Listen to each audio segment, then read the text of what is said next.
Bonjour tout le monde. En ce vendredi de la semaine de la prévention du suicide, j'ai envie de vous parler de l'importance de prendre soin de soi sans culpabilité. Bon, prendre soin de soi avant que vous commenciez à rouler vos yeux et dire « Ah, tout le monde parle de ça ». Non, moi je vous parle pas de prendre un bain avec des bulles ou de prendre un verre de vin pour prendre soin de vous, là. Je parle de prendre soin de soi dans toutes les sphères de sa vie. Oui, de faire des activités qu'on aime, qui nous font du bien, de prendre le temps de faire ça pour nous-mêmes, certainement, pas de problème. Mais je trouve que cette idée-là, quand elle s'arrête là, ben c'est trop simple, c'est simplifié, c'est pas assez profond comme impact. Prendre soin de soi, c'est aussi de mettre nos limites, de dire non à ce qui nous paraît inacceptable, c'est de ne pas accepter l'inacceptable, de pouvoir s'affirmer devant ce qui offense nos valeurs, c'est de se respecter, de s'écouter et d'essayer en tout cas de se faire respecter et de se faire entendre. Prendre soin de soi aussi, c'est de regarder autour de nous puis de s'assurer que nos relations, les personnes qui sont autour de nous, ce soient des relations saines. C'est quoi une relation saine? C'est une relation réciproque. C'est où est-ce qu'il y a donner et recevoir. C'est où on sent qu'on est investi autant que l'autre personne. On sent qu'il y a de l'entraide, il y a de la bienveillance. Donc, s'il y a des relations autour qui ne sont pas comme ça, des relations qui tirent du jus, qui nous épuisent, qui vont vraiment tout drainer notre énergie ou qui nous font du mal, qui nous font souffrir, ben prendre soin de soi aussi, c'est de faire le ménage dans nos relations. C'est faire aussi épousseter un petit peu les choix qu'on a fait par le passé, puis vérifier, c'est-tu encore bon pour moi, ça? Est-ce que c'est encore d'actualité? Est-ce que j'ai encore besoin de ça dans ma vie? Est-ce que j'en ai besoin de plus? Est-ce que je traîne ça avec moi depuis un moment, un peu par habitude, puis je gagnerais à laisser ça de côté? C'est toute cette réflexion-là, prendre soin de soi. C'est beaucoup plus que manger un morceau de chocolat noir, même si on aime ça, puis c'est bon. Ça fait partie de prendre soin de soi. Mais c'est plus que ça.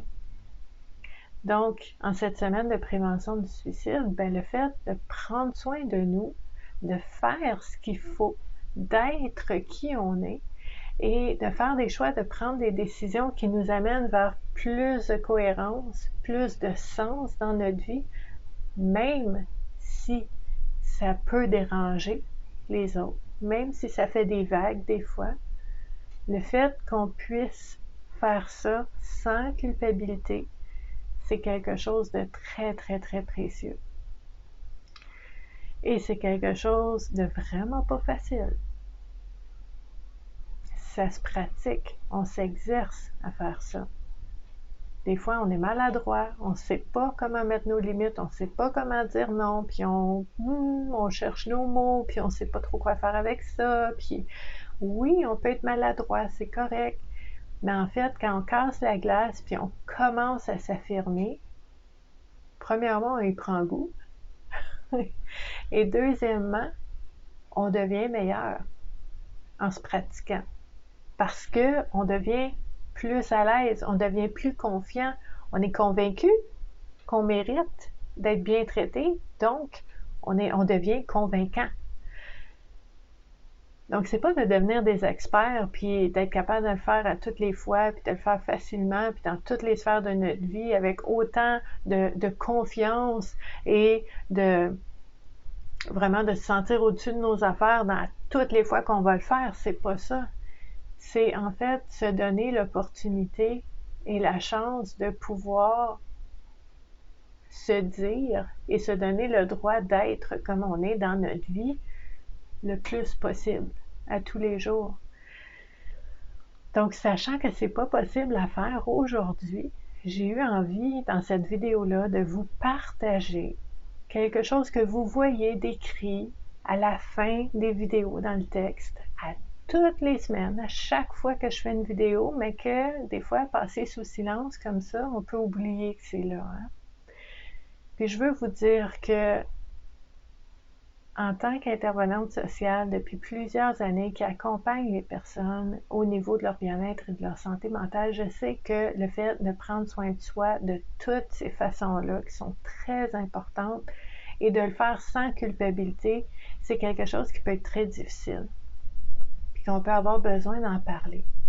Parce que peut-être qu'on ne voit pas d'issue puis on ne sait pas comment faire, mais vous savez, le fait d'en parler avec d'autres personnes, de brasser des idées, d'échanger différentes interprétations, différentes perceptions, différentes façons de voir les choses, puis de voir un peu comment les autres font, mais ça peut vous aider à trouver votre propre solution qui fait du sens pour vous. Puis comment on fait ça? Bien, en fait, moi, j'ai décidé de créer un groupe Facebook privé et confidentiel où est-ce que les personnes qui veulent joindre doivent absolument répondre à 3 questions préalablement et doivent aussi lire et cocher qu'ils vont respecter les règlements. Si tout ça, c'est pas fait, les gens ne rentrent pas. OK? Puis ce qu'il faut savoir aussi, en plus de ça, que je trouve déjà qui est très, très bien, ben moi, je suis très, très présente aussi sur mes réseaux sociaux.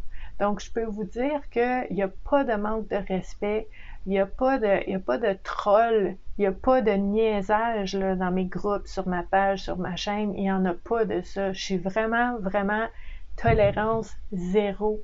OK? C'est respect, bienveillance, bien-être, entraide pour tout le monde, rien de moins. Et s'il y a quelque chose ou quelqu'un qui ne fait pas l'affaire, pouf, ça disparaît comme la magie. OK? Je suis vraiment là, c'est super important pour moi. Donc, il faut savoir que dans un groupe comme ça, qui s'appelle Self-Care, prendre soin de soi, c'est un groupe de partage.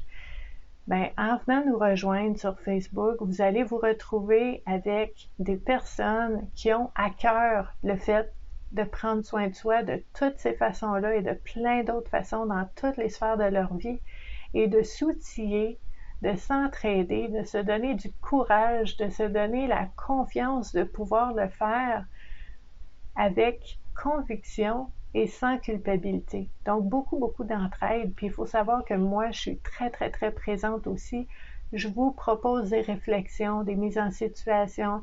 Des fois, il y a des personnes aussi dans le groupe qui ne sont pas à l'aise nécessairement de poser une question ouvertement aux autres, qui vont m'écrire en privé. Moi, je relais la question, puis on échange ensemble. C'est vraiment, vraiment précieux parce que souvent, quand on se sent prisonnier dans une situation, quand on se sent maltraité, quand on se sent pas respecté, des fois on peut se sentir petit, on peut se sentir comme si, puis pas juste se sentir, on peut se faire dire par quelqu'un, voyons, t'es bien trop sensible, pourquoi t'es de même, puis c'est pas ça que j'ai voulu dire, puis là on doute de nous. Alors que il y a des comportements inacceptables, point à la ligne. C'est pas parce qu'on est trop sensible, c'est parce que ça se fait pas. OK? Puis qu'une personne a besoin d'une limite, a besoin de se faire dire non, puis des fois on ne sait pas comment, bien le fait d'en parler, ça peut aider. Le fait de partager des trucs, des outils, ça peut aider aussi. Ça développe la créativité. On peut dire non de plein de façons. On peut se faire respecter de plein de façons aussi. Donc, c'est très précieux. Puis, je vous parle de ça parce que, oui, on est dans la semaine de la prévention du suicide. Puis, une des choses qui est super importante pour prévenir cet état-là, ces idées-là, cette perception de la vie-là qui peut mener à des idées suicidaires, c'est de sortir de notre isolement. Puis, c'est d'arrêter de se taper sa tête, puis de se blâmer, puis de culpabiliser. Puis c'est de nommer quand il y a quelque chose d'important ou quelque chose d'inacceptable, d'être capable de le dire. Ça fait du bien, ça. Donc, c'est ce soulagement-là qui est un des outils, une des façons de prévenir. Donc, je vous invite vraiment à venir nous voir si c'est quelque chose qui vous intéresse et à partager la vidéo parce qu'il y a des personnes qui pourraient vraiment bénéficier d'un groupe comme ça. Je sais que depuis que le groupe est ouvert, il y a beaucoup, beaucoup de personnes qui vraiment ont trouvé ce qu'ils recherchaient comme soutien qui donne le courage de faire ce qu'on a besoin de faire dans notre vie. Donc, je vous remercie de m'avoir écouté. Je vous remercie aussi de partager la vidéo parce que des personnes pourraient avoir besoin de ça. Et je vous dis merci beaucoup d'avoir été là et à la prochaine. Bye!